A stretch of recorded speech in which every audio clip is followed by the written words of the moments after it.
ब्रह्मपुरी दक्षिण वनपरिक्षेत्रातील भुज उपक्षेत्राच्या पद्मापूर नियत क्षेत्रात गुरुवारी दुपारी घडलेल्या दुर्दैवी घटनेनं परिसर हादरला आहे. रानभाजी तोडण्यासाठी जंगलालगत गेलेल्या अनिल भास्कर दिवटे वय वर्ष 30 राहणार बल्लारपूर या युवकाचा वन्य प्राण्याच्या हल्ल्यात मृत्यू झाला.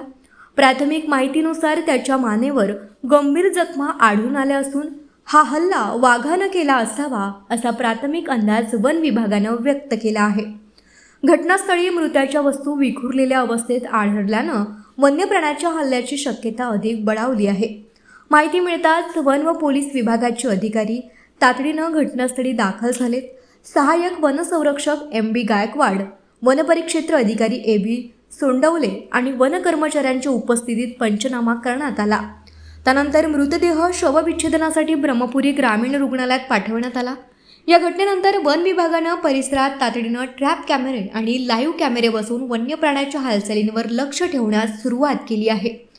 नागरिकांच्या सुरक्षेच्या दृष्टीनं जंगल परिसरात दिवस-रात्र गस्त वाढविण्यात आली असून अत्यावश्यक कामाशिवाय जंगलाच्या दिशेनं न जाण्याचं आवाहन करण्यात आलं आहे.